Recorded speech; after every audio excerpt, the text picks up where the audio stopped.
Hey guys, so this is the May 2019 budget review. Just before I get into it, May seems like it was like 3 months long. There's so much stuff that's happened this month, so it's going to be a pretty involved, in-depth video because there's a lot going on.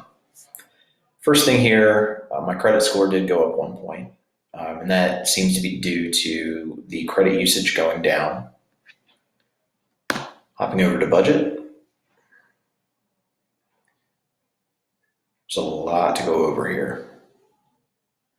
So originally we had budgeted that I was going to have $200 left over after everything was paid, and did not get any AdSense this month because I only made about $70 last month on that.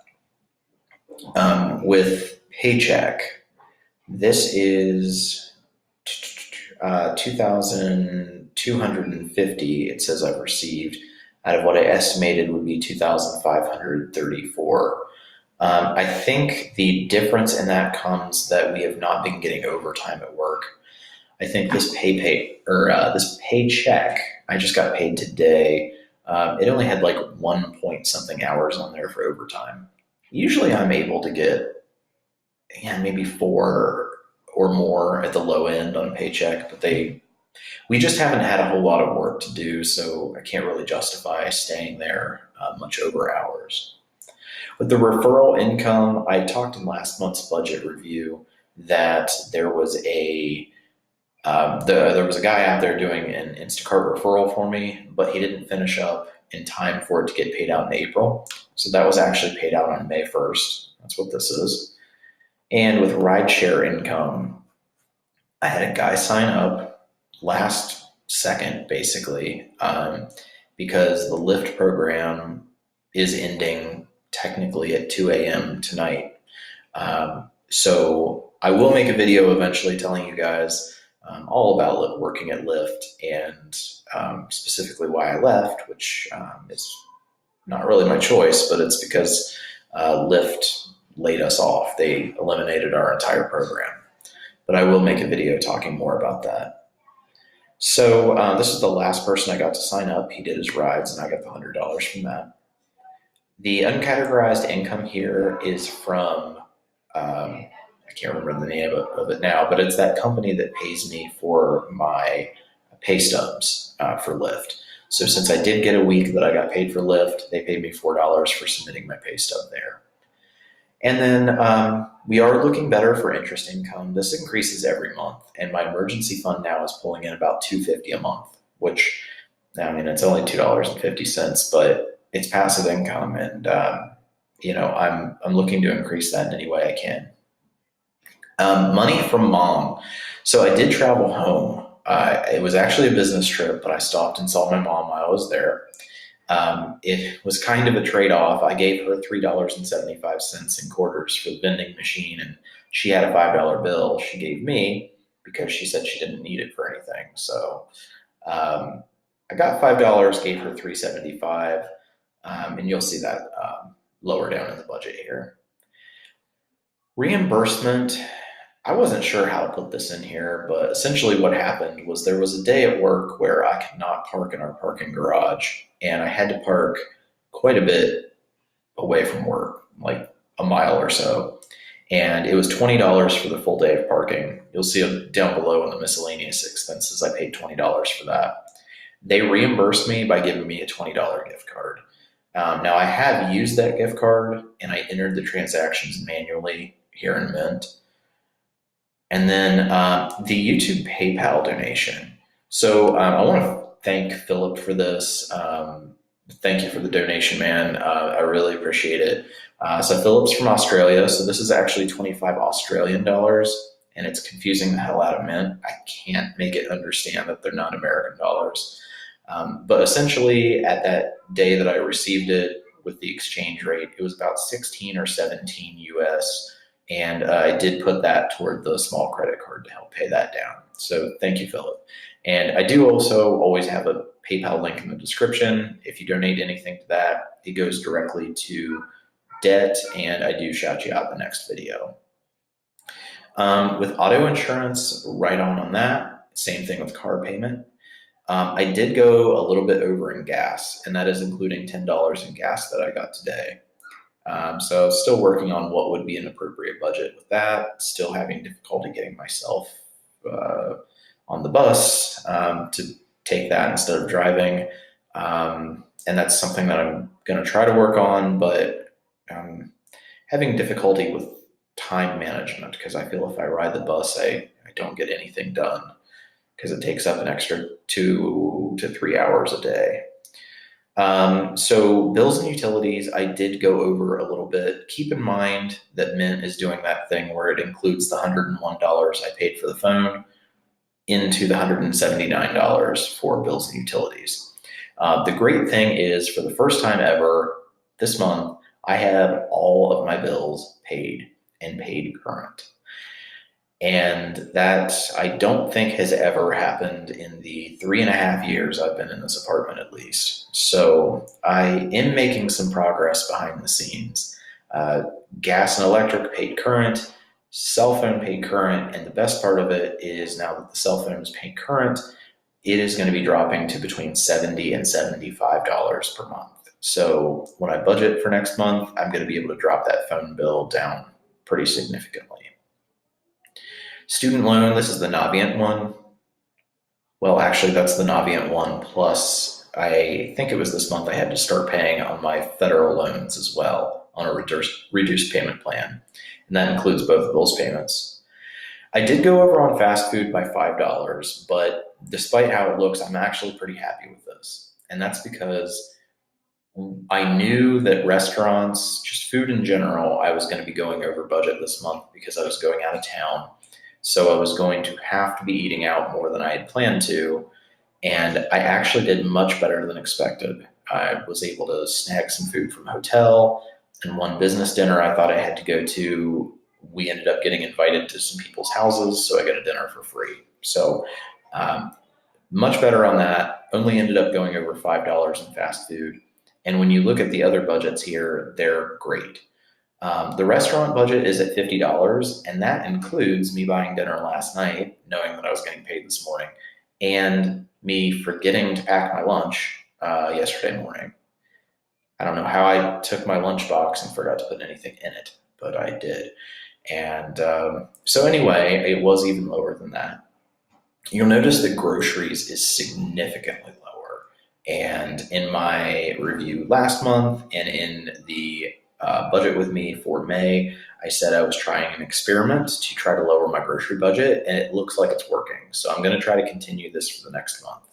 But essentially what I'm doing is I have stopped, well, I essentially eat mostly like frozen dinners because I don't cook and I don't have the time outside my jobs to try to learn how to cook right now. But I like pretty much eat frozen dinners. And what I've been doing is have eating the same ones for the last 10 or 15 years. And they're all like maybe like $3, $4 a piece. But I've started getting Stofers, which are significantly cheaper.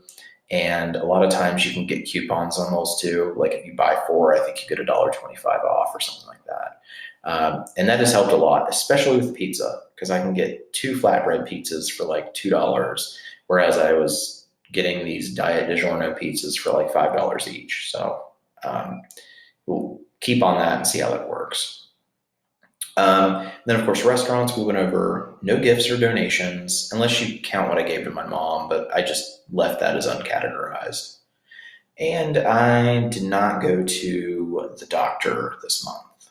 Mortgage and rent is right on, and renter's insurance right on as well. The one thing you'll see here is I did not pay the storage this month, and it's been on time since November. Essentially what happened this month is I tried an experiment that did not go well, and I will not be doing it again. I get paid on the 15th and the last day of the month. And when I got paid on the 15th, I paid everything that I had to owe for the rest of the month except for storage. And the reasons to do that was to get my car payment in a little early, do my student loan and credit card payments a little early. Mathematically, it's supposed to help to pay off a little bit more in principal rather than interest. But in doing that, I was like completely broke. So there might have been some other factors that played into that, but I was so completely broke. And then I ended up, which I'll explain a little bit later, but I went on that business trip. And by the time I came back, I could have possibly, you know, bought a money order with a credit card, but I didn't want to do that. Honestly, I think it's cheaper just to pay the $20 late fee. Now I am waiting. I'm filming this on May 31st. I'm waiting for the month of June to do that. So in June, this budget will be $65 for that, plus $65 for last month, plus $20. So it's going to be a big expense for 1 month to get it caught up. Fortunately, I do have some additional money that will be coming in, which I'll talk about either a little bit later in this video or in the budget with me. So that's the only thing that I messed up this month. Now with business expenses, I can't believe I actually got this like so on point as far as the estimate, but it's within $4 and right under budget. Essentially, $500 of this was the guy who completed Hugo. Thank you. The guy who completed his $1,000 referral bonus for Instacart. I had to pay him half of that, so that's $500. The rest of this is the rental car, the hotel, and the gas for the rental car. I didn't put any of the food that I got that weekend or anything that I bought from mom toward business expenses. So that's what all of that is. Now, down the road, this will be less expensive because I already have the Airbnb for the next time prepaid. And that's part of what made this month so difficult, that I had to pay for the Airbnb, then I couldn't get it booked, and then I couldn't get it refunded, and then it was just a whole mess. So let's do the rest of this, and then I'll come back to the business expenses and tell you what exactly happened this month. So with clothing, I did buy one pair of jeans because the pair of jeans that I had wore a hole in the crotch, so it was pretty important to get a pair I could wear. And then for everything else, there's a lot this month. I had that $20 in parking. Service and parts was actually about $1.50. I thought there was something going on with my tire, so I went to the air pump and just checked them all and pumped them up.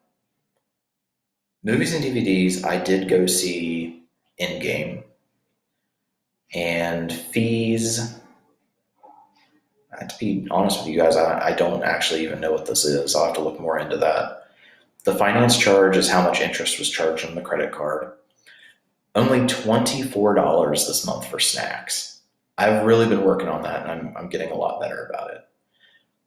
Pharmacy is $10. Essentially what this is I had to buy a lot of stuff for around the house. This is toothpaste and something else.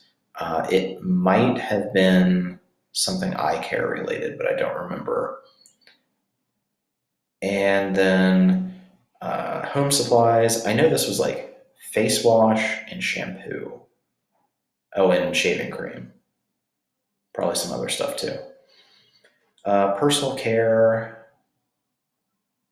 Or no, I'm wrong. That stuff would have fallen under personal care. Home supplies would have been stuff for the house. One of the big things I bought was bleach, Clorox too. I had to buy some of that. And then hair, I did get my hair cut. It needs cut again. It grows crazy fast and just gets ridiculous in the summer. So I'm going to have to be doing this every month. Still working on a place that is cheaper. This place is a little cheaper than where I was going. Not that much cheaper though, and they're not very good. So still trying to find that balance of cheap and good. Shopping, I am not totally sure what that is. I don't have to check into that. Stuff for mom, this is $5. I bought her 2 bottles of Coke and a candy bar. I did pay my federal taxes. I'm on a payment plan for $200 a month. I kind of talked about this, but didn't go into a lot of detail. But for 2018, I owed for the first time ever. And I'm paying $200 a month on the 28th of each month until I get that paid off. And I mean, if I get some extra money in the meantime, I'll pay that. And then the $4, I think, is actually $3.75 that I gave to mom because I wasn't sure how to categorize that. And so let's take a look at the goals.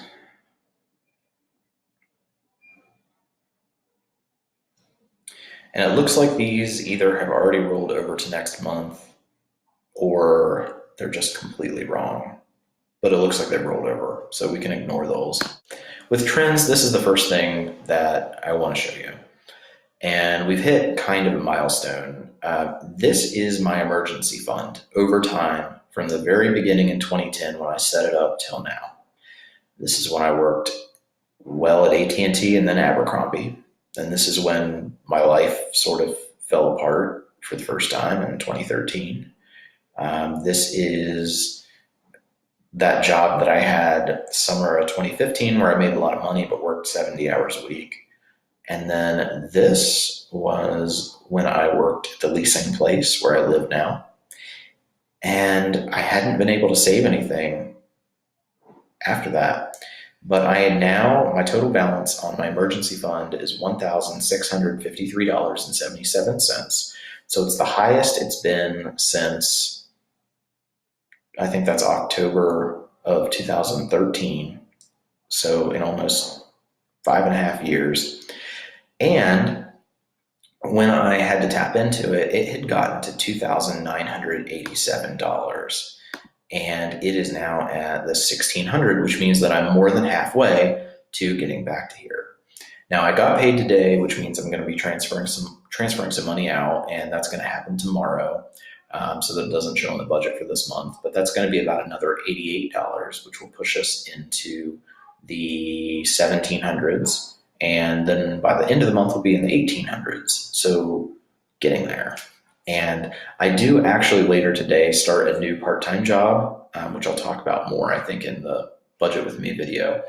But that should bring some money in too. And considering that I'm doing $1 per hour work to savings, this is a job where I work hourly. So there might not make more than, maybe $50 to $100 a month difference, but it's more that I'll be able to put away to savings every month.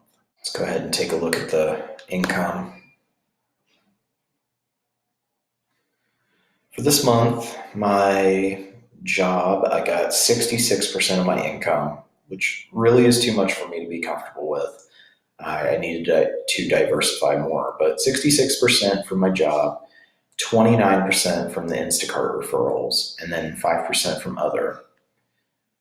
I did get that $100 from Lyft, 25 Australian from the PayPal donation. The gift card, which was really reimbursement. Maybe I should change this to reimbursement. I don't know. From work, $5 from mom, $4 from Product Lab, which is that place that pays me for my pay stubs, and then $3.26 in interest. So again, I'm happy to see that it continues to increase. And then let's go over to net worth.